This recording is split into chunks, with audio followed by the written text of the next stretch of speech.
کہ اللہ تبارک و تعالیٰ فرماتا ہے جو میرے دوست میرے ولی کا دشمن ہو میں اس سے اعلان جنگ کرتا ہوں۔ دوسرا قرآن شریف میں اللہ تبارک و تعالیٰ نے فرمایا کہ جو سود کھاتے ہیں اللہ فرماتا ہے میرا ان سے بھی اعلان جنگ ہے۔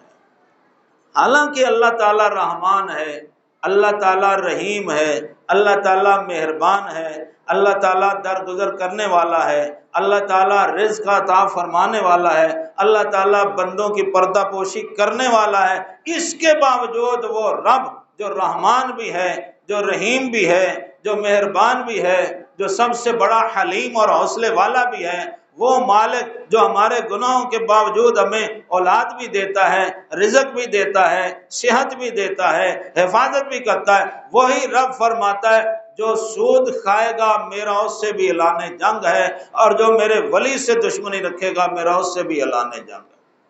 یہ دو مقام ہیں جہاں اللہ تعالیٰ اپنے بندوں سے، اب جس سے اللہ تعالیٰ کی دشمنی ہوگی اس کا نتیجہ کیا نکلے گا؟ چھوٹی سی ایک مثال ہے، اتنی سی مثال، سیالکوٹ کا ڈی پی او ہے، پولیس کا ایک افسر ہے، یعنی اس کے اوپر پولیس کے کتنے افسر ہیں،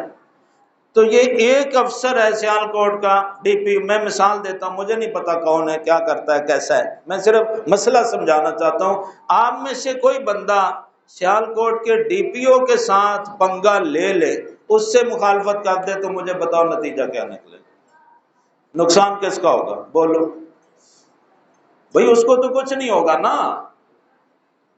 یہ ابھی جو آپ نے تماشا دیکھا ہے، وہ ایک جج کے گھر میں لڑکی کو قتل کیا گیا ہے، وہ جو لوگوں کے انصاف کرتے پھرتے ہیں، تو اس کی بیگم نے جو ظلم کیا ہے ان غریبوں کا کیا بنا؟ کیونکہ وہ جج ہے، وہ غریب ہے، کیا بنے گا؟ کچھ بھی نہیں بنے گا۔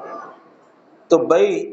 تمہارا پولیس کا ایک چھوٹا سا افسر، اس سے اگر تمہاری دشمنی ہو جائے تو تمہارا ستیہ ناش ہوگا، اس کا کچھ نہیں بنے گا۔ جو ساری کائنات کا مالک ہے جو اس سے دشمنی رکھے گا اس کی تباہی کا کون اندازہ کر سکتا؟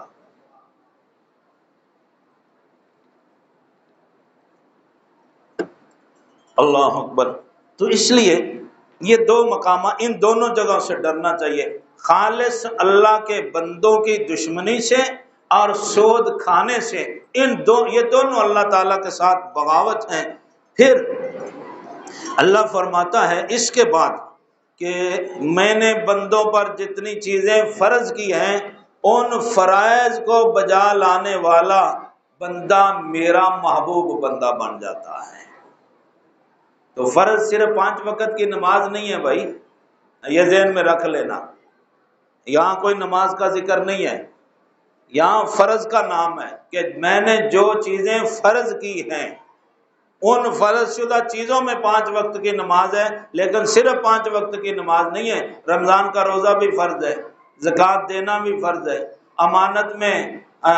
خیانت نہ کرنا بھی فرض ہے، قرضے کو اب لے کر واپس کرنا بھی فرض ہے، ہاں جی، غیبت اور چغلی سے رکنا بھی فرض ہے، شراب سے بچنا بھی فرض ہے، بدکاری سے بچنا بھی فرض ہے، یہ ساری چیزیں فرض ہیں۔ جب فرض ادا کر لیتا ہے تو پھر اللہ تعالیٰ فرماتا ہے لا یزال عبدی یتقرب الی بالنوافل، جب نفلوں کے ذریعے وہ کثرت کرتا ہے احببتہ، اللہ فرماتا ہے پھر میں اس سے محبت فرماتا ہوں۔ اور مسلم شریف میں یہ روایت ہے نفل والی کہ جب بندے کے نفل فرائض کے بعد مکمل ہوتے ہیں، پورے ہوتے ہیں، تو پھر قیامت کے دن اس کا ان نفلوں کا فائدہ کیا ہوگا؟ فائدہ یہ ہوگا اللہ تبارک و تعالیٰ فرمائے گا فرشتوں سے، جب ایک بندے کا حساب لایا جائے گا کئی بندوں کا، دیکھو اس کے فرائض پورے ہیں تو کہیں کہیں فرائض میں کوئی تھوڑا بہت ہوگا کمی بیشی، لیکن وہ فرائض ادا کرتا ہوگا، فرائض عبادات ادا کرتا ہوگا، لیکن کہیں کہیں کسی وقت کوئی کمی آ جائے گی تو اللہ فرمائے گا دیکھو اس کے کوئی نفل ہیں، تو فرشتے عرض کریں گے ہاں یا اللہ اس کی نفل نیکیاں بھی ہیں، مالک کائنات خوش ہو کر فرمائے گا یہ فرض ادا کرنے والا ہے، انسانی بشری تقاضے سے اس کا تھوڑا سا فرض رہ گیا ہے، یہ جو اس نے نفل پڑھے ہیں اس کو فرضوں میں رکھ دو، میں اس کے نفلوں کو ہی فرض بنا کے قبول فرما لیتا ہوں۔ اللہ اللہ اللہ اللہ۔ سبحان اللہ، سبحان اللہ، یہ اس فرض کی اہمیت ہے۔ اور آخر میں بتانا چاہتا ہوں، یہ جو اللہ تبارک و تعالیٰ نے فرمایا کہ پھر میں اس سے محبت کرتا ہوں، ہاں جی، وہ اللہ تبارک و تعالیٰ فرما رہا ہے نا کہ میں اس سے محبت کرتا ہوں، تو جب اللہ تعالیٰ محبت کرتا ہے تو پھر کیا ہوتا ہے، اور محبت کا تقاضا کیا ہے؟ سورہ آل عمران ہے، آیت نمبر 31، خالق کائنات آپ کے سبحان اللہ کی گونج میں، قل ان کنتم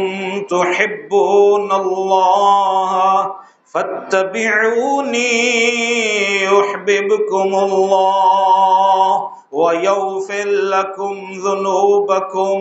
واللہ غفور رحیم۔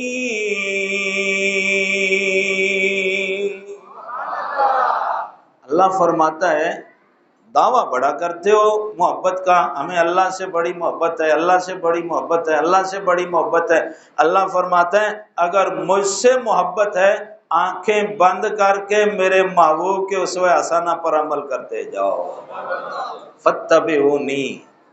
جو اللہ سے محبت کا دعویٰ کرتا ہے، یہ جو میں نے آپ کو پہلے نہیں بتایا، وہ بس یہ ہماری تو اللہ سے لو لگی ہے، ہم ان مولویوں کے پیچھے ہم نماز نہیں پڑھتے اور ان کے پیچھے ہماری نماز، ہم اللہ والے ہیں۔ تو اللہ فرماتا ہے کہ جو مجھ سے محبت کا دعویٰ کرتا ہے وہ میرے محبوب کی اتباع کرے۔ اب بتاؤ محبوب پاک 5 وقت کی نماز پڑھتے ہیں یا نہیں پڑھتے؟ تو اب جو درویش دعویٰ کرے کہ میں تو اللہ والا ہوں اور میری یہاں نماز نہیں ہوتی، میری تو مدینے میں ہوتی ہے، تو میں پوچھتا ہوں تیری نماز مدینے میں ہوتی ہے، تجھے ٹکر نہیں مدینے سے ملتا؟ یہاں بھینس جتنا تو صبح کھاتا ہے، بیڑے جتنا دوپہر کو کھاتا ہے، کٹے جتنا شام کو کھاتا ہے، تیری نماز مدینے میں ہوتی ہے، تجھے یہ کھانے کے ٹوکرے وہاں سے نہیں ملتے مدینے سے؟ شرم نہیں آتی یہ بات کرتے ہوئے کہ میری نماز تو مدینے میں ہوتی ہے، یہاں ہوتی نہیں؟ مولا علی کی نماز مدینے میں نہیں ہوتی تھی جس کا تو نام لیتا ہے، تیری مدینے میں ہوتی ہے۔ داتا علی اجویری تو لاہور میں نمازیں پڑھتے تھے، غوث اعظم تو بغداد میں نمازیں پڑھتے تھے، فرید الدین گنج شکر وہ تو پاک پتن شریف میں نمازیں پڑھتے تھے، خواجہ معین الدین چشتی وہ اجمیر میں نمازیں پڑھتے تھے، مجدد الفسانی وہاں نمازیں پڑھتے تھے سرہند میں، امام علی الحق سیالکوٹ میں نمازیں پڑھتے تھے، یعنی جتنے وہ جہاد میں آئے شہید ہوئے یہاں نماز کے لیے آگے اور شہید ہوئے۔ تو یہ سارے لوگ جو ہیں یہ تو 5 وقت کی جہاں ہوتے تھے وہاں نمازیں پڑھتے تھے، اور آج کل کے پیر کا دعویٰ کہ جی ہماری تو مدینے میں ہوتی۔